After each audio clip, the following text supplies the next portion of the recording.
यहाँ मैं बात करने जा रहा हूँ M2M रिक्वायरमेंट्स के बारे में। यानी कि जब भी हमको एक M2M का सिस्टम डिज़ाइन करना हो तो हमें किन किन बातों का ध्यान रखना है या किन किन चीज़ों का ध्यान रखना है, यहाँ पर हम इस चीज़ के बारे में डिस्कशन करेंगे। तो देखिए, यहाँ पर M2M सिस्टम के लिए रिक्वायरमेंट्स दिया गया है European telecommunication standard institute ETSI के द्वारा। उस रिक्वायरमेंट्स के अकॉर्डिंग M2M सिस्टम बनाने के लिए सबसे पहला रिक्वायरमेंट जो है वो है स्केलेबिलिटी। स्केलेबिलिटी का मतलब ये होता है कि जैसे जैसे एक M2M सिस्टम में आप n number of objects connected करते जाओगे, यानी कि बार बार M2M सिस्टम में ऑब्जेक्ट्स क्या हो सकते हैं, इंक्रीज़ हो सकते हैं। यानी कि ऑब्जेक्ट इंक्रीज़ हो या ऑब्जेक्ट डिक्रीज़ हो, M2M सिस्टम क्या होना चाहिए, इफ़िशिएंट होना चाहिए। उसके वर्किंग स्पीड में डिक्रीज़न नहीं होना चाहिए। उस M2M सिस्टम का वर्किंग स्पीड कम नहीं होना चाहिए। इसमें लगातार ऑब्जेक्ट्स को ऐड करने का फंक्शनलिटी होना चाहिए। तो ये होता है स्केलेबिलिटी। सेकेंड जो रिक्वायरमेंट है वो है एनोनिमिटी। M2M सिस्टम में इस तरह का फैसिलिटी होना चाहिए कि वह किसी M2M डिवाइस की आइडेंटिटी को हाइड कर सके। हाइड तब कर सके जब रिक्वेस्टेड हो, क्योंकि कुछ कंट्रीज़ में जो है वो आइडेंटिटी या फिर प्राइवेसी से रिलेटेड रूल्स हैं। इसके अलावा इंडस्ट्री डिवाइसेस से रिलेटेड भी रूल हैं। तो उन रूल्स के अकॉर्डिंग क्या होता है, कभी कभी किसी मशीन की आइडेंटिटी छुपानी पड़ती है। तो जब भी हम M2M सिस्टम डिज़ाइन करें तो हमको इस बात का ध्यान रखना है कि जो भी M2M सिस्टम बनाया जाएगा उसमें M2M डिवाइस की आइडेंटिटी हाइड करने का भी फीचर होना चाहिए। तीसरा जो रिक्वायरमेंट है M2M सिस्टम का वो ये है लॉगिंग। M2M सिस्टम सपोर्ट करना चाहिए इम्पॉर्टेंट इवेंट्स की रिकॉर्डिंग। इम्पॉर्टेंट इवेंट्स का मतलब होता है डेटा को सेंड करना, डेटा को रिसीव करना या किसी भी तरीके का इंस्टॉलेशन के अटेम्प्ट्स को, या फिर जब कभी भी सर्विस ऑपरेट नहीं हो पा रहा है या फिर फॉल्टी यानी कि गलत इन्फॉर्मेशन आ रही है मशीन से, तो उन सारे इवेंट्स को रिकॉर्ड करने की फैसिलिटी होनी चाहिए M2M सिस्टम में। और जब भी इवेंट्स को रिकॉर्ड किया जाए, इम्पॉर्टेंट इवेंट्स को रिकॉर्ड किया जाए, तो उन इम्पॉर्टेंट इवेंट्स की रिकॉर्डिंग से रिलेटेड एक लॉग क्रिएट होना चाहिए और यह लॉग अवेलेबल होना चाहिए M2M मशीन्स के साथ जब रिक्वेस्ट किया जाए। यानी कि M2M मशीन्स को लॉग भी स्टोर करना पड़ेगा।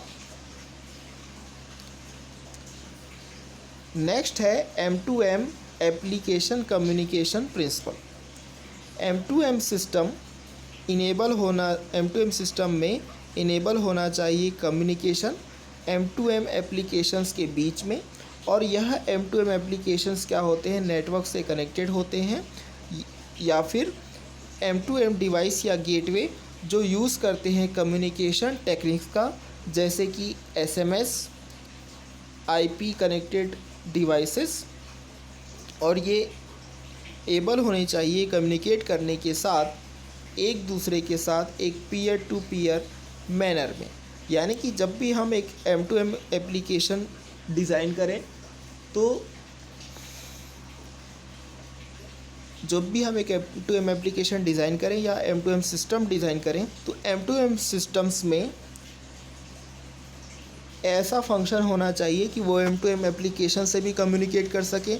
ऐसे M2M एप्लीकेशन से जो या तो नेटवर्क में है, M2M डिवाइस या फिर गेटवे से भी कम्युनिकेट कर सकें, जिसके लिए वो टेक्निक्स यूज़ कर सकते हैं जैसे कि SMS या फिर IP कनेक्टेड डिवाइसेस का।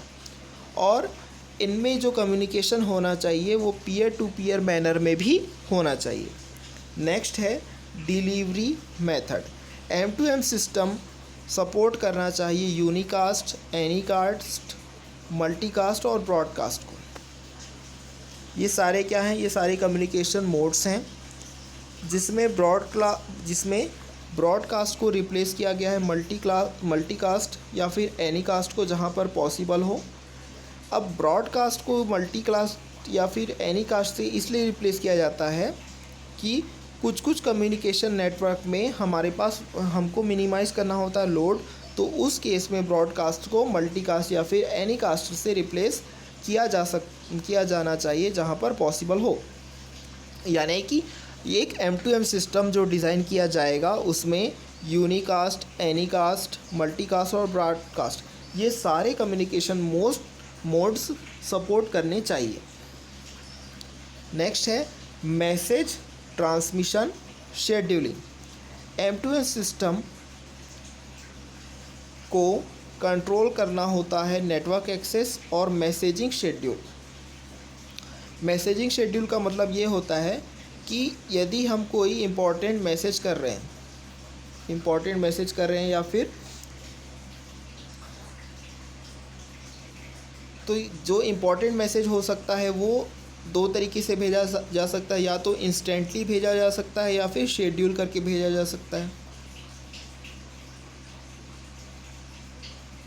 अब इंस्टेंटली यदि भेज रहे हैं तो हो सकता है कि मैसेज अर्जेंट हो या फिर मैसेज कम्प्लीटली रेडी हो।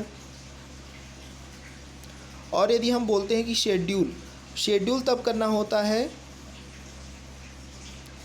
जब मैसेज जो है हमको तुरंत नहीं भेजना है, नॉट इंस्टेंट, या फिर मैसेज अर्जेंट नहीं है, उस केस में तो M2M सिस्टम में शेड्यूलिंग का भी ऑप्शन होना चाहिए, मैसेज शेड्यूलिंग का। नेटवर्क एक्सेस को भी कंट्रोल करने का ऑप्शन होना चाहिए कि कौन सा यूज़र नेटवर्क को एक्सेस करेगा और कितने टाइम तक एक्सेस करेगा, इस चीज़ का भी कंट्रोलिंग होना चाहिए। और साथ ही साथ इस चीज़ से भी ध्यान रखना चाहिए M2M एप्लीकेशंस या सिस्टम्स में कि डिले करना है टॉलरेंस को।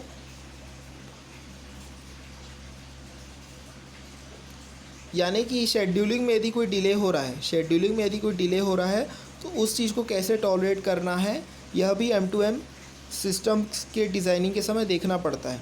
नेक्स्ट है message communication path selection. Message communication path का ऑप्टिमाइजेशन होना चाहिए, यानी कि मैसेज पाथ को कम से कम डिस्टेंस कवर करना पड़े मैसेज को पहुंचाने के लिए, यह भी देखना पड़ता है। तो यह होता है कि M2M सिस्टम के भीतर जो कि पॉसिबल होता है और बेस्ड होता है कुछ पॉलिसीज़ पे, जैसे कि ट्रांसमिशन फेलियर, डिलेज जब अदर पाथ एग्जिस्ट करते हैं, और नेटवर्क कॉस्ट पे, यानी कि कौन से पाथ का कॉस्ट कितना है उसके बेसिस पे, कौन से नेटवर्क का कॉस्ट कितना है उस बेसिस पे। और ट्रांसमिशन फेलियर यदि हो रहा है तो ट्रांसमिशन फेलियर होने के बाद रीट्रांसमिशन के लिए कितना वक्त मिलता है उसके बेसिस पे मैसेज कम्युनिकेशन का पाथ सिलेक्शन होना चाहिए।